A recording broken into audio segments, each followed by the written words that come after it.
Saudações, eu sou o Android. Nesse vídeo eu vou fazer o ranking dos livros de As Crônicas de Nárnia. Lembrando que vai se basear na minha opinião e vai ser do que eu menos gosto para o que eu mais gosto. Então quem deu a sugestão vai estar na descrição. Chega de enrolação e vamos lá.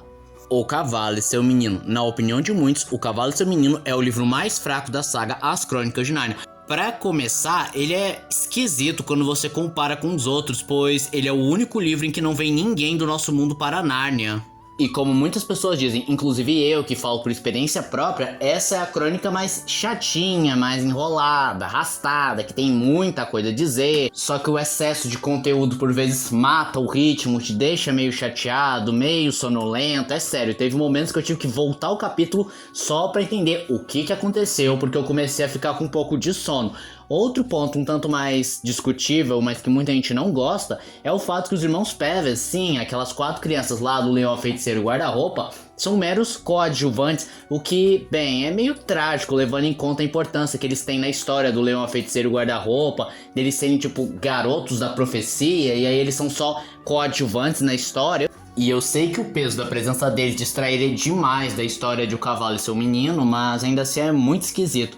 Outro ponto que vale ser destacado é que essa história é mais filler, é sério, praticamente não tem efeito nenhum. Só na última batalha é mencionado rapidamente os personagens que protagonizam esse livro, mas é algo tão pífio, tão rápido que pode passar despercebido. Em relação a você ler ou não o livro, eu vou te dizer, se você tá procurando alguma coisa que tenha causa e consequência nas histórias, não precisa ler, porque praticamente não vai afetar nada a sua experiência. Agora, se você quer experiência completa, ler todos os livros de Crônicas de Nárnia e entender bem a Calormânia e não se incomoda do livro ser bem mais world building do que importante para a história, leia. A Última Batalha só está nessa posição por conta do seu final um pouco mais agridoce, mas ao mesmo tempo feliz, porque facilmente é o livro mais sombrio das Crônicas de Nárnia e mais religiosamente carregado, abordando a questão do apocalipse, ou melhor, o fim de Nárnia. E o fato desse livro ser mais sombrio é uma faca de dois gumes, porque por um lado você traz uma história mais séria, mais real, mais melancólica, e que nem sempre o bem vencerá, mas em contrapartida é meio esquisito e destoante das outras histórias que eram bem mais infanto-juvenis, enquanto que essa última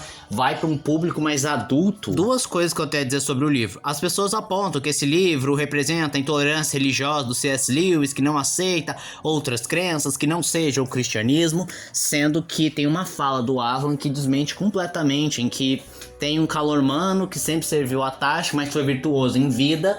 E aí Aslan fala, olha, eu e Tash somos muito diferentes. Se você faz coisas boas, mas proclama o nome de Tash, na realidade você está me servindo. Mas se você proclama meu nome e faz coisas horríveis, você na realidade está servindo a Tash, mostrando que se você é virtuoso, mas está cultuando outro deus, na realidade você está cultuando o deus cristão. O mesmo vale se você é virtuoso e fala no nome do deus cristão, você está servindo a, sei lá, um orixá ou uma entidade superior de outra crença.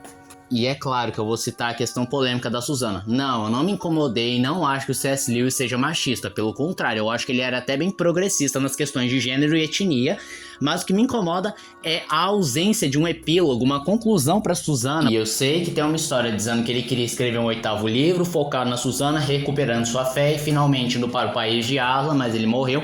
Mas eu não consegui encontrar nenhuma informação. Mas mesmo estando nessa posição, eu gostei bastante do livro. Príncipe Caspian. Esse aqui é complicado, porque apesar do livro ser ok, tipo, ele é uma história bem básica de Nárnia, bem do comecinho, porque esse foi o 2º livro escrito pelo C.S. Lewis, então ele ainda tava naquele ritmo do Leão, a Feiticeira e o Guarda-Roupa, e eu acho que isso por um lado é algo bom, mas também é algo ruim, porque lendo o livro dá aquele sentimento de que é um apêndice do Leão, a Feiticeira e o Guarda-Roupa, porque apesar do nome do livro ser Príncipe Caspian, o Caspian é quase um coadjuvante na história, ele aparece tipo em 3 capítulos contando a história dele, aí depois mais pra metade do final ele aparece, tem alguma relevância e ele não faz praticamente nada. E o foco fica só nos 4 Parents mesmo. E esse aspecto do Caspian ser quase um coadjuvante foi corrigido lá naquele filme da Disney, O Príncipe Caspian, que apesar de não ser muito fiel ao livro, por mudar muita coisa,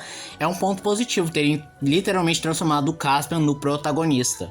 O Sobrinho do Mago, considerado o primeiro livro cronologicamente falando, porque de escrita ele foi o penúltimo, e assim como a Última Batalha, ele é o mais apologético religiosamente, porque aborda a questão de Gênesis, ou seja, a criação de Nárnia. E é uma história super divertida, muito bem escrita, emocionante e acaba explicando muita coisa, resolve algumas pontas que talvez possam ter ficado abertas nos livros anteriores. Mas mesmo assim eu esperava um pouco mais do livro. Eu não sei porquê, porque quando fala é a Gênesis de Nárnia, eu pensei que seria algo bem mais grandioso. Não que eu não tenha gostado do livro, longe disso, mas eu esperava bem mais. A Cadeira de Prata. Talvez eu tenha colocado um pouco alto demais porque somou com um pouco da minha frustração de infância, pois eu me lembro que quando eu fui assistir O Peregrino da Alvorada, eu escutei alguém lá na frente que com certeza já tinha lido os livros falando: agora é a vez da Cadeira de Prata. Eu fiquei ansioso esperando a Cadeira de Prata pra só depois descobrir que a Disney tinha cancelado. E eu li o livro e achei bem legal. Claro, não é a melhor história de As Crônicas de Nárnia, como vão perceber, mas eu particularmente gostei bastante, porque eu acho Feiticeira de Verde muito bom, e arrisco a dizer, no mesmo nível da Feiticeira Branca, apesar de alguns vão discordar dizendo que a Feiticeira Branca foi muito melhor construída só porque ela apareceu em tipo 2 livros e foi mencionada em um outro.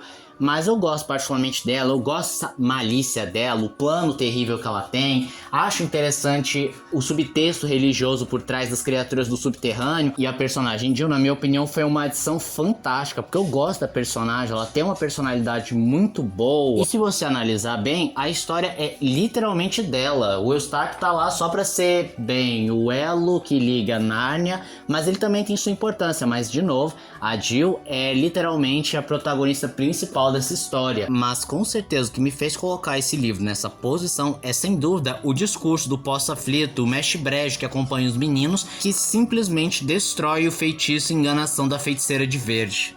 A Viagem do Peregrino da Alvorada. Quando eu li esse livro, eu fiquei em choque, porque o livro não tem absolutamente nada a ver. Claro, eles têm o mínimo de fio condutor presente, mas o livro é mais uma aventura descompromissada, que é só o Caspian querendo encontrar os 7 lords que o tio dele expulsou para não impedir o seu golpe de estado. Enquanto que no filme tem esse objetivo, mas vem uma conspiração de uma névoa verde esquisita que devora pobres viajantes. E para destruir essa névoa eles precisam juntar as 7 espadas dos lords lendários, o que não tem no livro. Tanto que quando eu li eu até estranhei bastante por que o Edmundo, a Lúcia e o Eustáquio foram trazidos se não tinha um perigo maior em Nárnia. Eu sempre interpretei que quando Aslan acabava invocando crianças de nosso mundo para Nárnia, era para ajudar em situações de crise. E como eu citei, no livro é uma aventura completamente descompromissada, sem um risco maior, e que você lê o livro inteiro e percebe que no final não faria diferença se os Pevens tivessem ido ou não a Nárnia.